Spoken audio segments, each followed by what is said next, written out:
राधे राधे दोस्तों, आप सभी का हमारे YouTube चैनल में स्वागत है।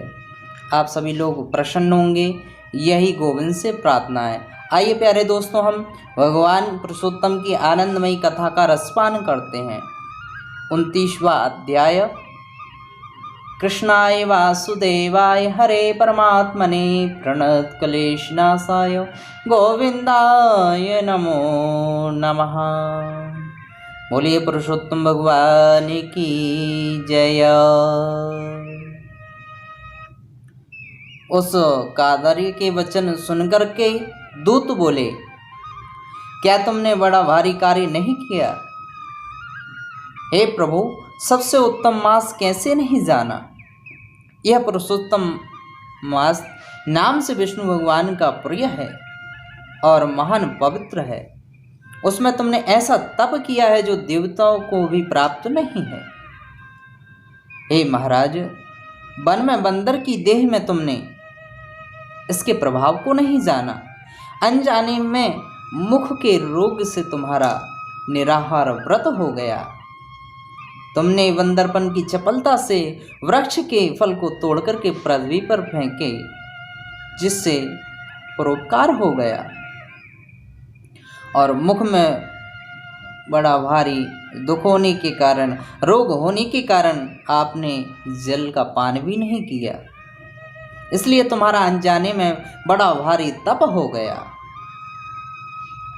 वृक्ष के फल को तोड़ करके आप पृथ्वी पर फेंक देते थे, जिससे परोपकार भी हो गया। तीर्थ में 5 दिन तक गोते खाए, इसी से पुरुषोत्तम मास में तुम्हारा स्नान आदि हो गया, जिसका फल आपको प्राप्त हुआ। इस तरह तुम रोगी का अनजाने में तप हो गया, सो यह सब फल आपको प्राप्त हो गए। इस प्रकार नारायण बोले, इस प्रकार के कहे हुए अपने भाग्य को सुनकर के वह गोलोक को जाकर के प्राप्त हो गया। नारायण कहने लगे, इस आश्चर्य को देखकर के सब देवता चकित हो गए। पुरुषोत्तम की प्रशंसा करते हुए सब अपने अपने स्थान को चले गए। नारद जी बोले, हे तपोधने, आपने दिन के प्रथम भाग का कृत्य तो कहा, पिछले भाग का कृत्य कहो। पिछले भाग का कृत्य कैसे करना चाहिए, कृपा करके यह भी कहिए। श्री नारायण बोले, प्रातः काल का कर्म विधि से समाप्त कर, फिर मध्याह्न काल में संध्या कर तिलों से तर्पण करें। अतिथि के लिए द्वार पर देखें। जो अतिथि भाग्य से गौ के दोहने के समय आ जाए, दुग्ध दोहन के समय आ जाए, तो उसकी पूजा करें। अत्यंत भक्ति से यथाशक्ति अन्न आदि से संतुष्ट करें। भगवान यम कहते हैं कि फिर पूर्व की तरफ मुख करके मौन होकर के शुद्ध सुंदर पात्र में अन्न भोजन की सराहना करते हुए भोजन ग्रहण करें।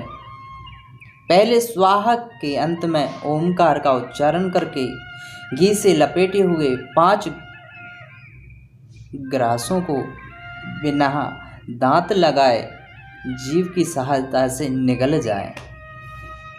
फिर मन लगा करके पहले मीठा भोजन खाएं। ब्राह्मण शास्त्र विरुद्ध अभक्ष भोजन आदि ना खाएं। सूखा बासी भोजन भी अभक्ष कहा गया है। भोजन पर बैठकर के श्रेष्ठ मार्ग का विरोध ना करें। श्रेष्ठ शास्त्र के आश्रय से परमपिता परमेश्वर श्री कृष्णचंद्र जी का विचार करके फिर बुद्धिमान पुरुष सर्वत्र आजीविका ना होए तो भी एकाग्र मन होकर के घड़ी 2 घड़ी आत्मविद्या का श्रवण करें। फिर यथेष्ट अपना काम धंधा करें। संपूर्ण सिद्धियों को देने वाले श्री कृष्णचंद्र जी महाराज का मन से, तन से, धन से ध्यान आदि करें। सूर्य के अस्त होने पर तीर्थ अथवा घर जाकर के पैर धोकर के सायंकाल को संध्या वंदन करें, भगवान का ध्यान करें। सायंकाल को संध्या करके अग्नि को आहुति देकर के अनुचरों सहित अल्प भोजन कर बैठ जाएं। भोजन कर तकिया आदि सहित कोमल सैया पर जाएं। गृहस्थी पुरुष सदैव भली प्रकार के गृहस्थी के कर्मों को करे। हिंसा नहीं करनी चाहिए। सत्य बोलना, सत्य का प्रतिपालन करना, सब प्राणियों की रक्षा करना, दया भावना रखना, सब गृहस्थियों के लिए धर्म कहे गए हैं। इस प्रकार से धर्म का प्रचार करना, धर्म के बताए हुए मार्ग का अनुसरण करना, सत्कर्म करना, यह अनेक बातें धर्म के अनुसार कही गई हैं, उनका पालन करना। 29वां अध्याय समाप्त। प्यारे दोस्तों, आप अपने मित्रों को अधिक से अधिक शेयर करें और हमारे YouTube चैनल को प्लीज़ लाइक सब्सक्राइब करना ना भूलें। राधे राधे दोस्तों।